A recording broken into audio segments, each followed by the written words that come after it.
Pendidikan adalah tempat persemaian benih-benih kebudayaan dalam masyarakat.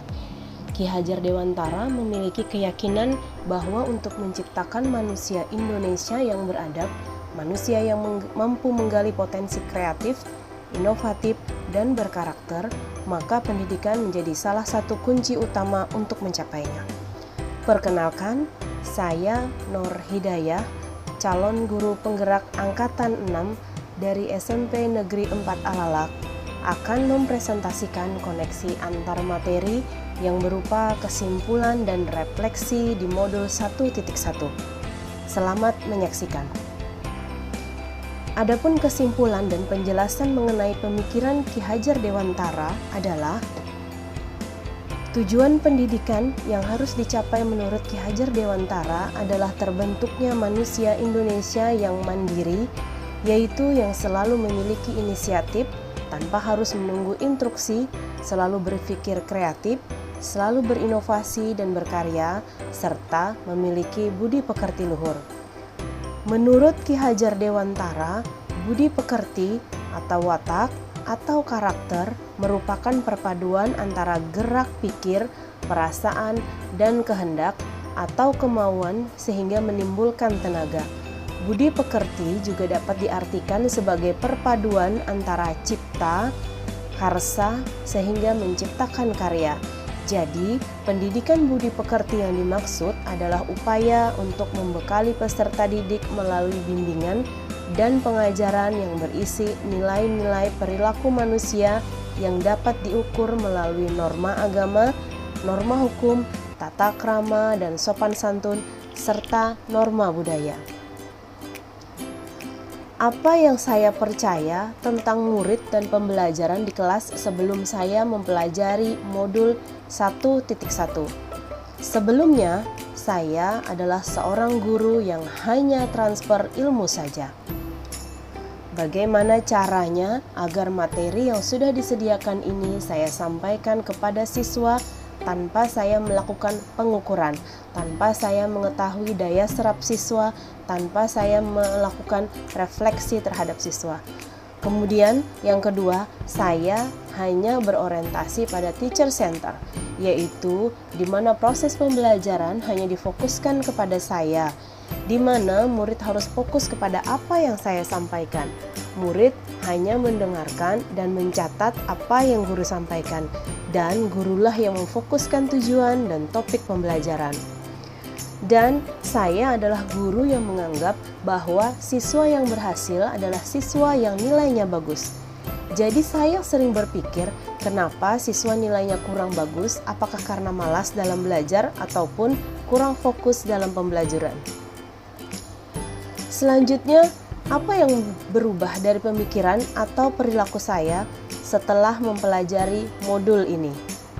Yang pertama, siswa adalah subjek pembelajaran. Artinya, siswa harus berperan aktif dalam pembelajaran agar dapat mengkonstruksi pengalaman-pengalaman belajarnya dalam bentuk perubahan atau perkembangan baik dalam domain kognitif, afektif, maupun psikomotorik. Siswa adalah manusia yang dinamis, memiliki daya cipta dan dapat berkembang. Anak didik harus diberikan kesempatan yang seluas-luasnya untuk mengemukakan ide, berkreativitas, berinteraksi dengan lingkungan demi memperoleh pengalaman-pengalaman belajar yang baru. Dan tugas kita sebagai guru adalah untuk merubah, membangkitkan potensi yang ada pada diri siswa.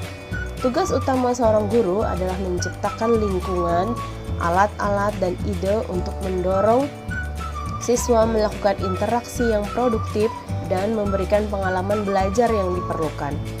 Kemudian, yang kedua adalah pembelajaran harus menyenangkan. Pembelajaran menyenangkan merupakan suasana belajar mengajar yang dapat memusatkan perhatiannya secara penuh saat belajar sehingga curah waktu perhatiannya tinggi.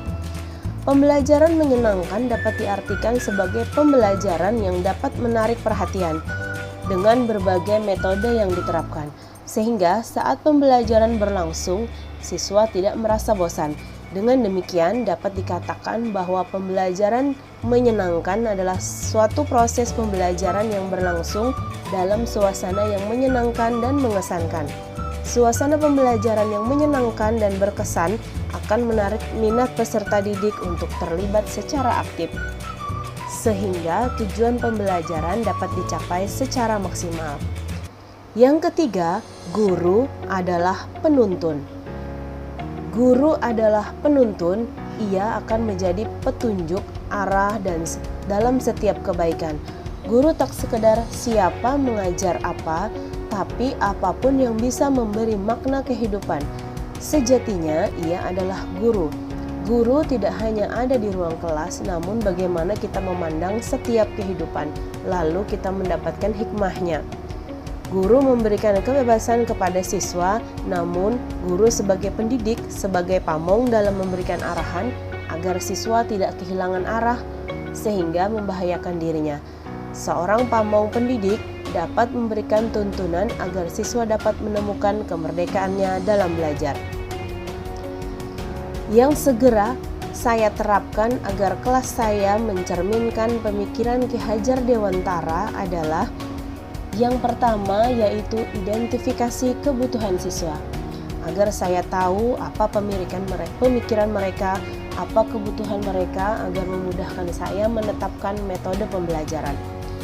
Yang kedua, saya akan berusaha menjadi guru panutan atau guru pamong yang akan memberikan arahan kepada siswa saya untuk menjadi siswa yang kreatif dalam pembelajaran.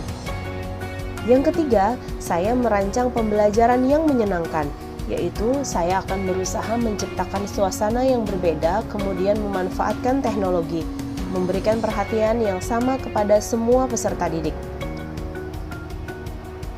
Bersifat lebih humoris untuk meningkatkan semangat belajar mereka agar suasana belajar tidak terlalu tegang sehingga siswa merasa dekat dengan gurunya.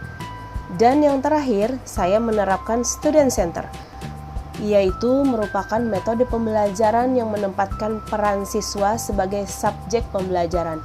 Metode ini memungkinkan siswa belajar lebih aktif, mandiri, serta memahami materi belajar sesuai dengan kemampuan individu masing-masing. Serta siswa dapat merasakan bahwa belajar adalah miliknya karena terdapat banyak kesempatan untuk terlibat.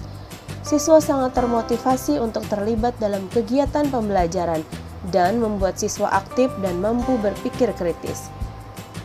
Terima kasih untuk seluruh guru hebat. Semoga video ini menginspirasi dan menjadikan kita untuk tergerak, bergerak, dan menggerakkan. Semoga kita menjadi pendidik yang menyenangkan di mata siswa dan menjadi pendidik yang dirindukan oleh seluruh siswa. Salam sehat dan semangat. Assalamualaikum warahmatullahi wabarakatuh.